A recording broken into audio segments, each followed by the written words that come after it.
들을 다루다 보니 집중도가 떨어진 분들이 계실지 모르지만 오늘부터 다시 집중하여 고린도 전서 속으로 들어갔으면 좋겠습니다. 과거 돼지 콜레라가 유행할 때 멀쩡한 돼지들을 산채로 집단 매몰하는 영상을 본 이후로 육식을 먹지 않으리라 다짐하고 채식주의자가 되려고 마음먹은 적이 있었습니다. 아마도 여러분이 그 영상을 보게 되면 저와 같은 생각이 드실 것입니다. 그런데 지금은 포기했습니다. 핑계 아닌 핑계를 대자면 채식주의를 지키기가 너무나 힘들었습니다. 제가 모든 사람과의 관계를 끊고 장을 봐서 요리하지 않고서는 채식주의자로 살기란 정말 어렵습니다. 식당에 가서 먹을 수 있는 것은 야채 비빔밥 뿐이었고 거기도 계란이나 고기 같은 거는 빼달라고 부탁을 해야 됐으며 반찬도 먹을 것이 거의 없었습니다. 그리고 매일 야채 비빔밥만 먹을 수만 있는 것이 아니고 계란은 먹어도 되지 않나?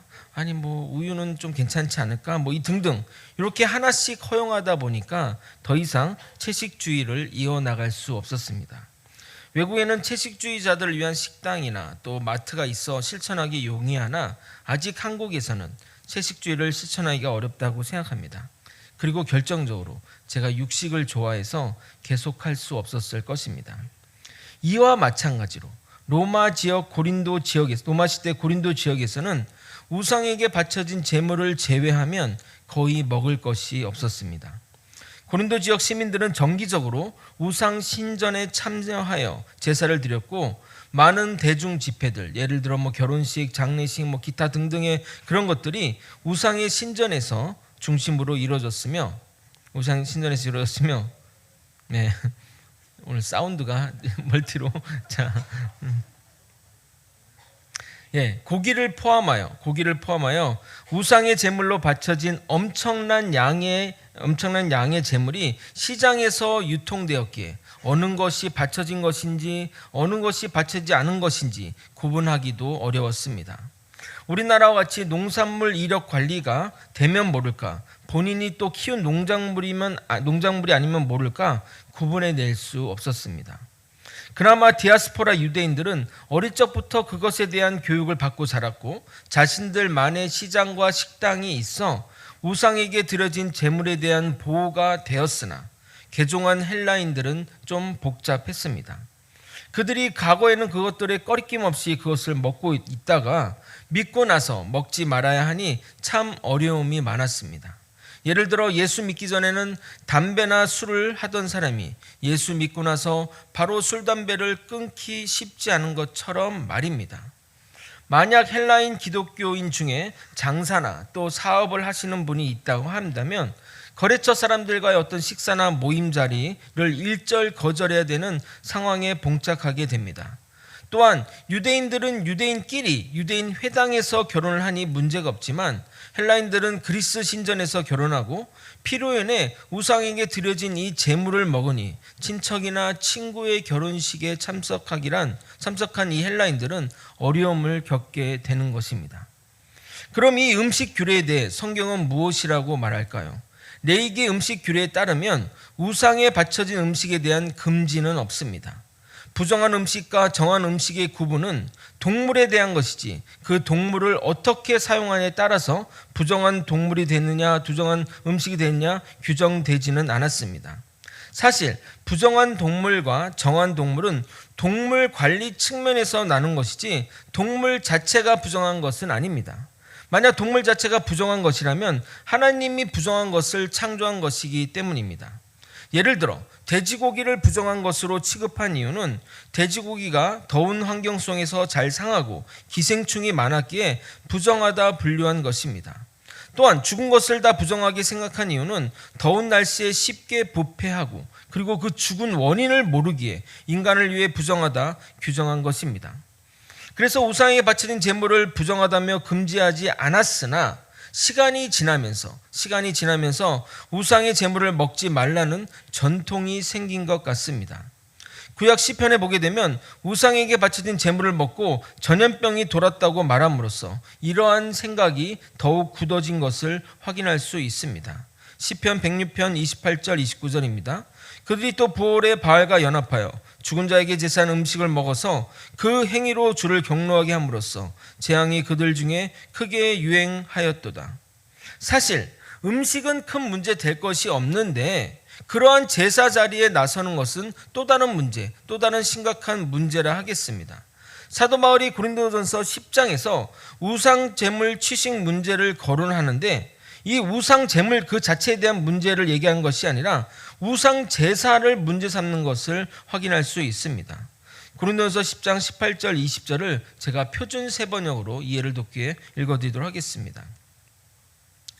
육신상의 이스라엘 백성을 보십시오. 제물을 먹는 사람들은 그 제단에 참여하는 사람이 아닙니까?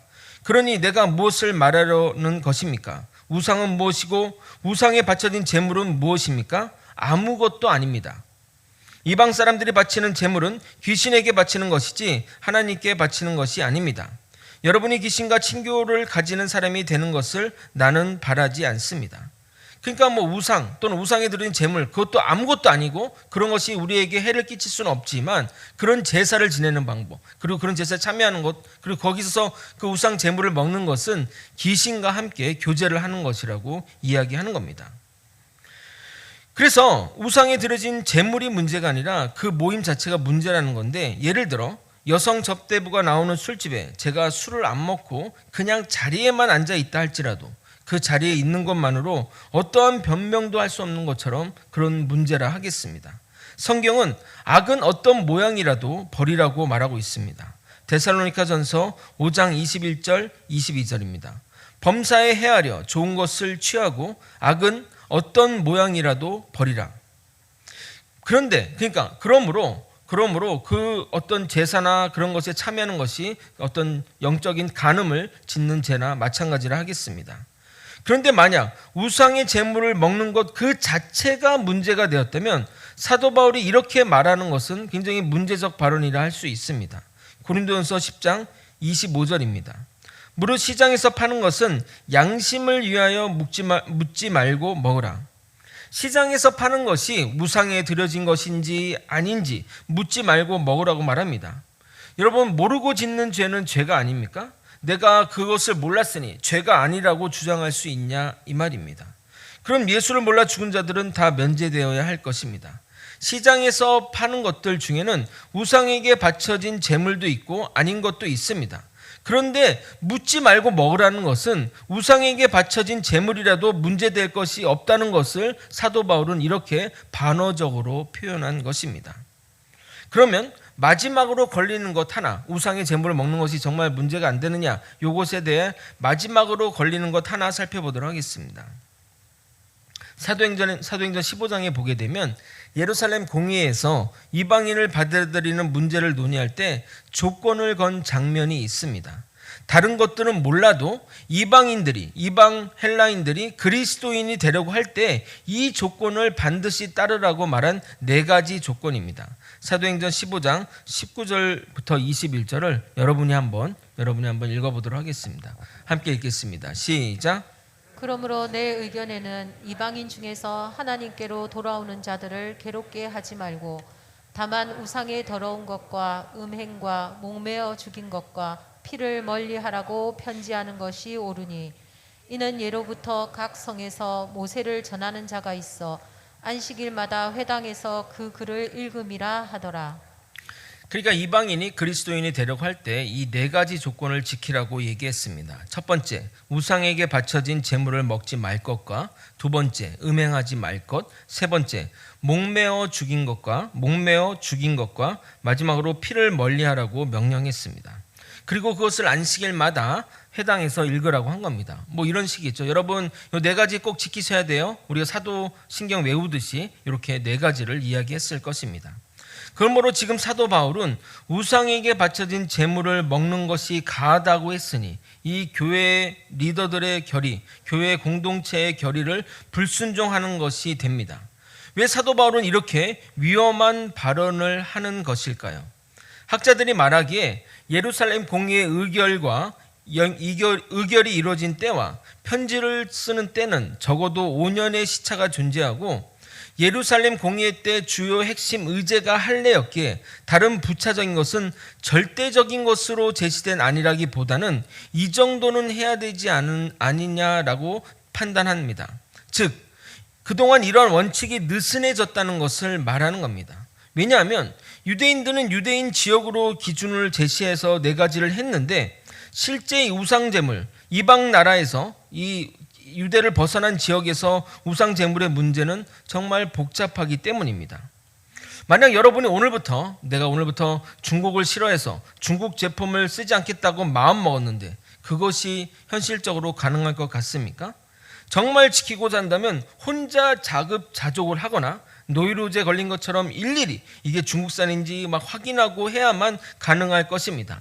그렇게 할지라도 걸려지지 않고 반드시 중국 제품을 쓰게 될 것이라는 겁니다. 내가 받은 음식 제품 식당 가서 먹으면 그게 뭐 중국산인지 어떻게 알겠습니까? 또 뭐 거기에 뭐 기름 한 방울도 다 중국에서 사용되기 때문에 그렇기 때문에 불가능하다는 겁니다.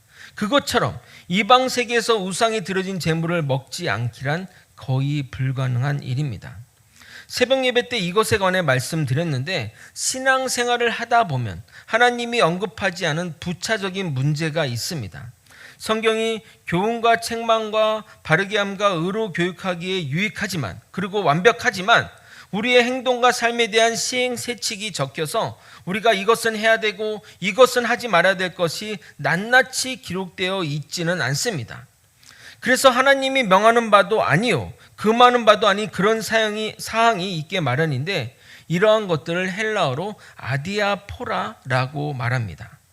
뜻은 부차적인 것, 중요하지 않은 것라고 해석합니다. 성경에서 명시적으로 이것은 하면 된다 안 된다 적혀 있다면 놀랄 생긴 일이 없지만 왠지 이렇게 하는 것이 진리를 거부하는 것 같고 또 반대하는 것 같고 또 저렇게 하면 또 말씀대로 하는 것 같고 같은 문제들이 교회 안에 의외로 많습니다. 그런데 절대적인 기준이 없으니까 사람마다 또 그 상황마다 의견이 달라지게 된다는 데 문제가 있습니다. 그래서 교회 문제들을 보게 되면 정말 진리의 문제라기보다는 이 부차적인 문제들, 아디아포라의 문제 때문에 벌어지는 경우가 많습니다. 제가 예를 한번 들어본데 한 번 더 실제 있었던 예를 한번 들어보도록 하겠습니다. 과거 교회에서 열린 예배가 보편화될 때 드럼이 단위에 우리 지금 드럼 있지 않습니까? 드럼이 단위에 올라오는 문제로 갈등이 있었습니다. 어느 교회에 실제 있었던 일인데 담임 목사님은 찬양 가운데 드럼을 사용하자고 주장했고 한 장로님은 어떻게 신령한 단위에 드럼이 올 수 있느냐며 죽기 살기로 싸웠다고 합니다. 결국 그 문제로 그 목사님이 사임하는 지경까지 이르렀습니다. 그 장로님은 자신이 진리로 이겼다고 기뻐했다고 합니다. 만약 지금 시대에 드럼은 절대 안 돼 하는 분이 있다고 한다면 어떻게 될까요? 누가 이길까요? 지금 그렇게 한다면 누가 이기겠습니까? 이처럼 부차적인 문제는 시대와 환경에 따라 변하기 마련이기에 아디아포라의 문제는 시대 상황에 맞게 판단하면 됩니다. 이런 문제가 시대에 따라 변한다고 진리의 훼손이나 타협은 절대 아닙니다. 우리는 교회 안에 분란과 분쟁이 생기면 누가 옳고 그르냐를 따지지 말고 이 문제가 누가 옳고 그르냐를 따지기 전에 이 문제가 아디아포라인지 아니면 진리의 문제인지 구분한 다음에 진리라 판단되면 죽기 살기로 싸우고 아디아포라라고 한다면 번갈아 가면서 양보하면 좋을 것 같습니다. 이번엔 제가 양보했으니까 다음에는 성도분들이 아니면 우리 당회 아니면 장로님들이 양보해 주세요라고 하면 문제될 것이 전혀 없습니다. 그러면 본문 한 절씩 살펴보도록 하겠습니다. 1절을 함께 읽겠습니다. 시작. 우상의 제물에 대하여는 우리가 다 지식이 있는 줄을 아나 지식은 교만하게 하며 사랑은 덕을 세우나니. 여기서 우상 제물에 대한 이 지식은 과거 사도 바울이 이 고린도 교회 성도들에게 이야기한 문제로서 우상을 섬기는 제사와 또 그 제사에 참여하여 우상 제물을 먹는 것은 문제가 되지만 우상 제물 자체는 문제가 없다는 지식입니다. 그런 지식을 아는 자는 우상 제물을 먹을 때 하나님께 감사히 기도하고 먹으면 아무 문제가 없습니다. 그런데 어떤 사람에게는 남들이 모르는 지식을 안다는 것이 교만의 자리로 나아가게 하는 경우가 있습니다.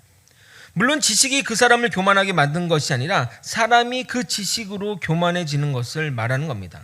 사람들은 기본적으로 남들보다 나은 것을 자랑하고 싶어 합니다. 돈이나 명예나 자리나 지식을 내세워 자랑하고 싶어 하는데 이것은 본능이지 않나 생각합니다. 이 클래식 공연을 가게 되면 주의해야 될 사항들이 있습니다. 클래식 공연이 가운데 곡이 끝났다고 무조건 박수 치면 안 됩니다. 악장이 끝나야 박수를 칠 수 있는데 사실 전문가가 아니면 언제 손뼉을 쳐야 하는지 모릅니다. 그런데 가끔 어떤 이는 내가 여기서 손뼉 치는 것을 아는 것을 나타내기에 소리를 내며 크게 조금 빠르게 치는 사람들이 있습니다. 일명 이런 사람들 안다 박수족, 나 안다, 박수 치는 거 안다족이라고 하는데 자신이 이런 클래식의 조예가 기쁨을 드러내고 싶어서 그렇게 하는 자들을 말합니다. 반면 지혜로운 사람들은 자신의 의나 자랑을 드러내지 않고 교만한 자리에 서지도 않으며 오직 주님의 임재 앞에 머리를 숙이며 사는 자라 하겠습니다. 왜냐하면 주님이 내 위에 있다는 것을 항상 생각하는 자는 겸손한 삶을 살 수밖에 없습니다. 그리고 참된 지식은 여호와를 아는 것이 참된 지식이라고 성경은 이야기하고 있습니다. 잠언 9장 10절입니다. 여호와를 경외하는 것이 지혜의 근본이요 거룩한 자를 아는 것이 명철이니라. 이 지식, 우리가 하나님을 아는 이 지식은 사랑을 전제로 해야 합니다. 왜냐하면 이 사랑만이 덕을 세우기 때문입니다. 상대방을 배려하고 사랑한다면 상대방을 깔보고 무시하고 교만하게 행동하시겠습니까? 반대로 겸손하게 상대방을 높이고 상대방을 존중하시겠습니까? 당연히 하나님을 사랑하는 자들은 그 후자를 택할 겁니다. 그렇게 행동하면 당연히 덕이 세워지는 것입니다. 누가 교만하고 자기 자랑만 일삼는 그런 사람을 좋아하겠습니까? 겸손하게 상대방을 존중하는 사람을 좋아하는 것은 만유 인류 공통의 마음이라 하겠습니다. 제가 신학을 3년 공부했고 THM을 2년 하고 그리고 사역을 10년 이상 해오고 있지만 아직도 하나님에 대해 아는 것이, 겸손하게 말하는 것이 절대 아니라 정말 하나님을 아는 지식이 조족지혈에 불과하다고 인정할 수밖에 없습니다. 오히려 어리석은 자들은 자신이 많이 안다고 말하지만 자신이 진짜 무지한 자임을 모르는 자들이 바로 그런 자들이라 하겠습니다. 철학자 소크라테스는 내가 모른다는 것을 아는 것이 가장 참되고 큰 지혜라고 했는데 정말 그런 것 같습니다. 내가 무지하다는 사실을 알게 되면 자연히 겸손의 자리로 나서게 됩니다. 그런데 하나님을 믿는 자는 하나님의 전능하심 아래 자신이 무지하다는 것을 깨닫게 되고 자연스레 겸손의 자리로 나서게 되는 것입니다. 반면 교만하다는 것은 하나님을 알지 못하는 자이기에 사랑으로 덕을 세우는 자리에도 나서지 않게 됩니다. 3절을 보게 되면 하나님을 사랑하는 자는 하나님이 그 사람을 알아주신다고 합니다. 3절을 여러분이 한번 읽어보도록 하겠습니다. 함께 읽겠습니다. 시작. 그 사람은 하나님도 알아주시느니라. 이것을 여러분에게 논리적으로 좀 설명해 드리도록 하겠습니다. 하나님의 본질은 사랑입니다. 요한일서 4장 7절에서 8절입니다. 사랑하는 자들아 우리가 서로 사랑하자. 사랑은 하나님께 속한 것이니 사랑하는 자마다 하나님께로 나서 하나님을 알고 사랑하지 아니하는 자는 하나님을 알지 못하나니 이는 하나님은 사랑이심이라. 그러므로 하나님을 아는 자는 하나님이 사랑임을 깨닫게 되고 자연스레 사랑의 자리로 나아가게 됩니다. 사랑은 두 가지 방향으로 나아갑니다. 하나님의 사랑 그리고 이웃사랑. 하나님을 사랑하는 자는 예배를 사모하고 예배 자리에 나서며 주님께 찬양과 경배를 올려드립니다. 하나님은 사랑의 근원이시며 전부이신 분입니다. 그분의 사랑으로 우리가 구원받고 그분의 자녀가 되었습니다. 이런 하나님의 크신 사랑을 깨달은 자는 형제 사랑으로 자연스럽게 옮겨가게 됩니다. 주님의 부어주신 그 사랑이 너무 크기 때문에 도저히 나 혼자 감당할 수 없기 때문입니다. 그래서 봉사의 자리로, 헌신의 자리로, 이웃사랑의 자리로 나아가게 됩니다. 이 이웃사랑의 최고봉은 바로 복음 전파입니다. 그를 구원에 이르게 하기 때문입니다. 그를 죽음에서 생명으로 옮기게 하기 때문입니다. 그리고 마지막 이웃 사랑을 넘어 원수를 용서하고 사랑하는 예수님의 경지까지 나아가게 되는 겁니다. 이 모든 일들이 주님의 사랑으로 인해 벌어진 일입니다.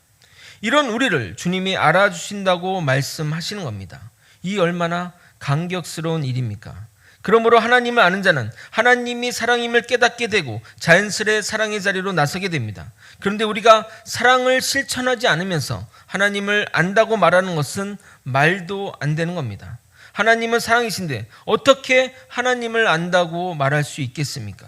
반대로 내가 하나님을 모르는데 하나님이 절 알겠습니까? 내가 나를 모르는데 난들 너를 알겠느냐? 이렇게 하나님이 이야기하실 것 같습니다. 사도 바울은 우상에 드려진 제물이 아무것도 아닌 이유를 우상이 아무것도 아니기라고 하면서 논술하게 됩니다. 4절에서 6절을 읽어보도록 하겠습니다. 그러므로 우상의 제물을 먹는 일에 대하여는 우리가 우상은 세상에 아무것도 아니며 또한 하나님은 한 분밖에 없는 줄 아노라. 비록 하늘에나 땅에나 신이라 불리는 자가 있어 많은 신과 많은 주가 있으나 그러나 우리에게는 한 하나님 곧 아버지가 계시니 만물이 그에게서 났고 우리도 그를 위하여 있고 또한 한 주 예수 그리스도 계시니 만물이 그로 말미암고 우리도 그로 말미암아 있느니라.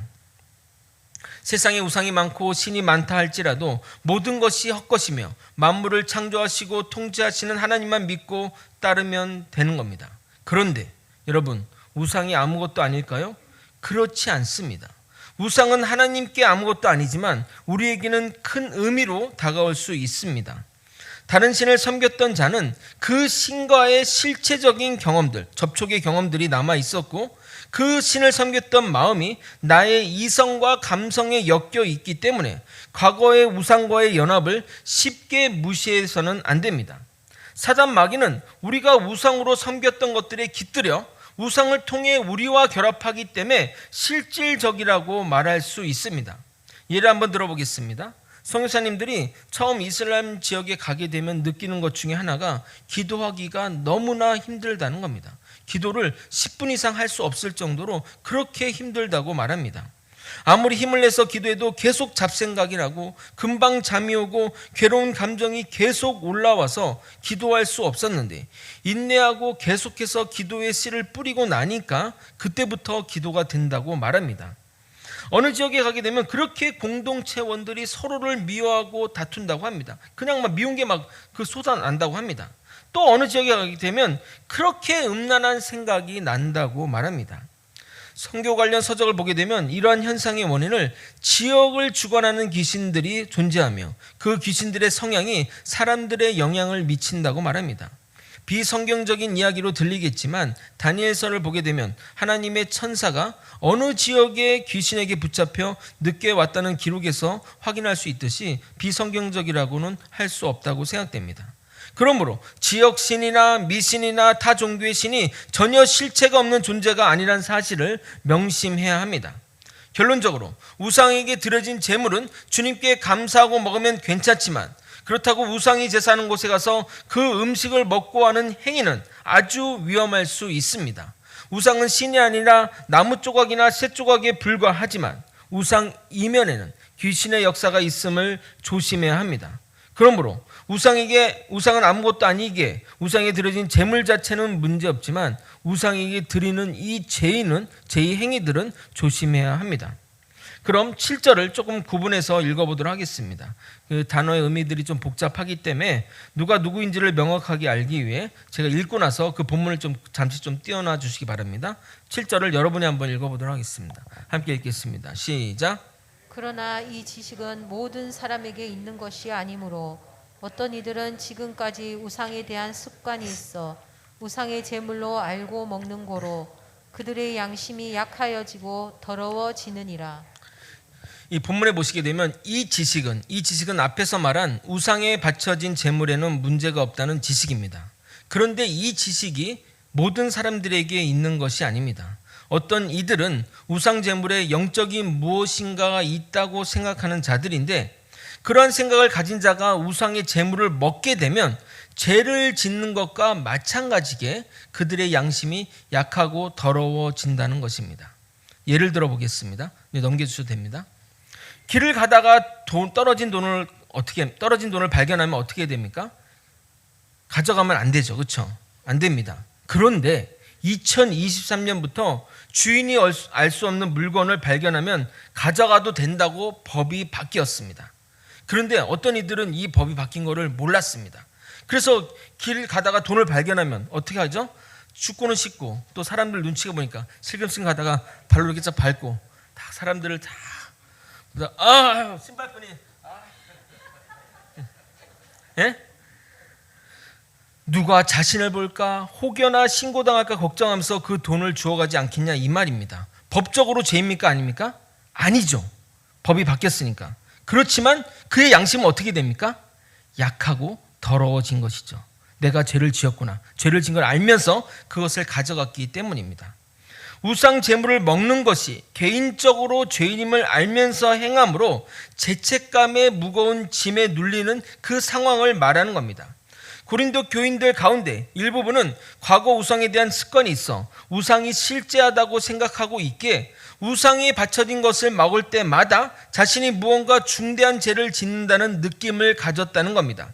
그런 자를 사도 바울이 믿음이 약한 자, 믿음이 연약해지고 약한 자라고 표현한 겁니다. 9절을 읽겠습니다. 그런즉 너희의 자유가 믿음이 약한 자들에게 걸려 넘어지게 하는 것이 되지 않도록 조심하라.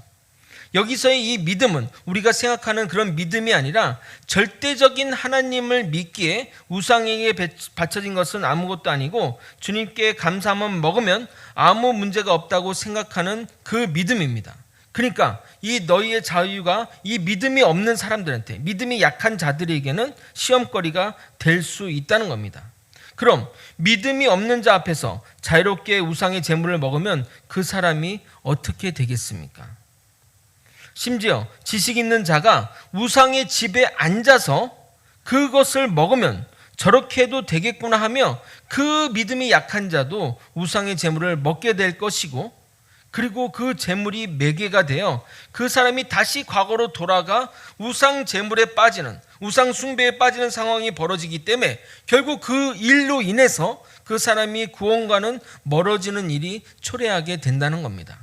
그러니까 제가 예를 들어, 갑자기 예를 준비하지 않았지만 예를 들어 제가 막 술 담배를 해요. 여러분 앞에서 하면 절대 안 되지만 한다고 하십시오.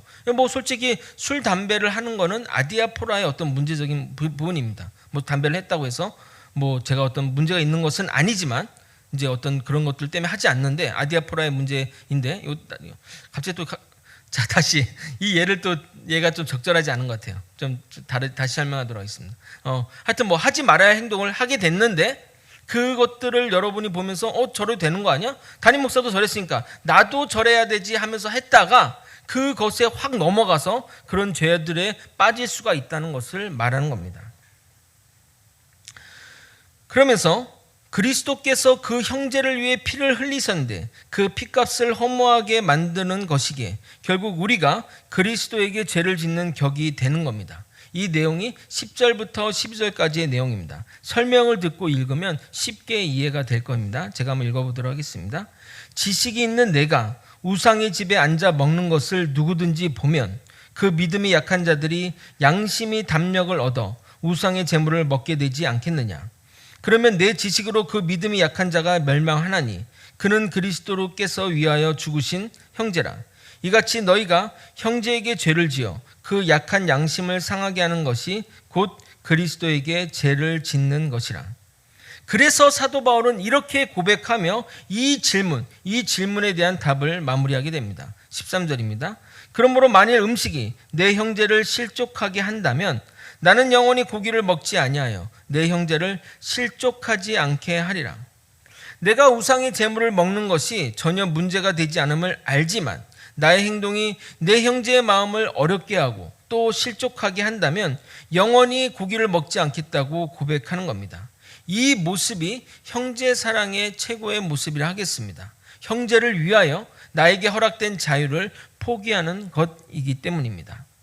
이것은 저의 마음이기도 합니다. 거제 소망교회 성도 여러분, 여러분에게 솔직한 마음을 고백하면 저는 외식하는 삶을 살고 있습니다. 저의 마음과 행동이 다르다는 것입니다. 그러나 그 중심은 다른 마음입니다.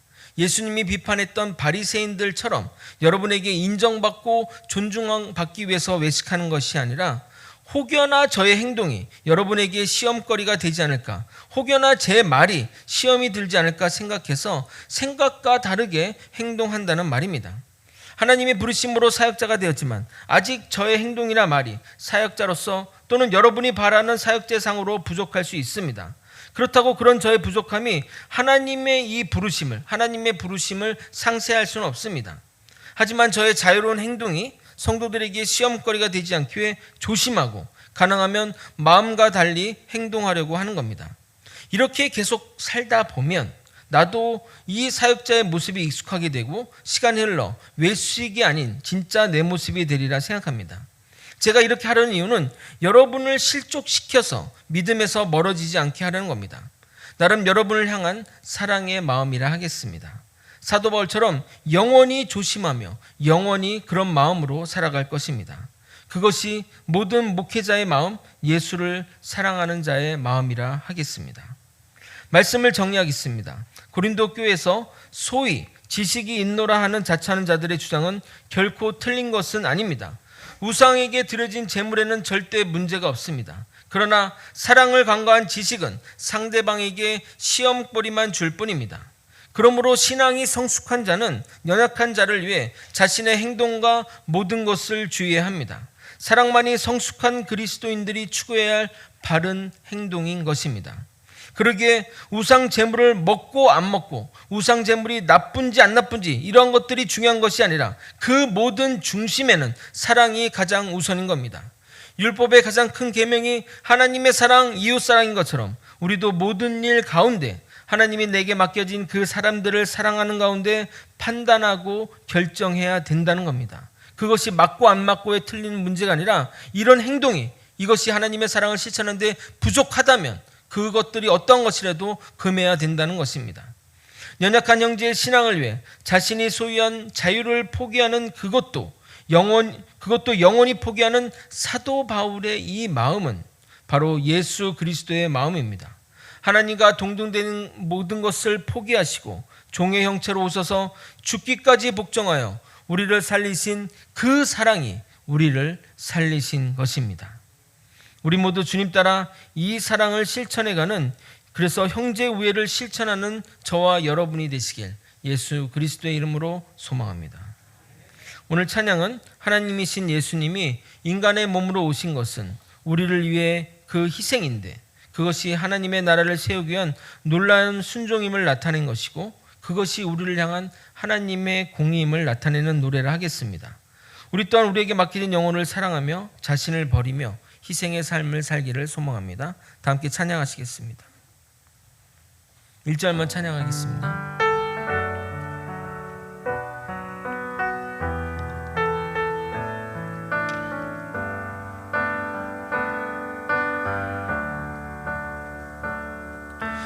예수 하나님의 공의 주 독생자 그의 나라 임하시네.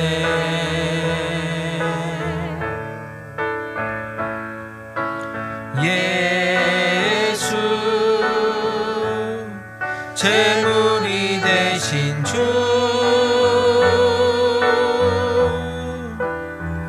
영광 중에 그의 나라 임하시네. 주의 나라 영원하며 그의 영광 무궁하리. 왕의 위엄과 능력이 이제 임하였으니 주의 주권과 주의 통치와 주의 나라 힘과 권세 임하네.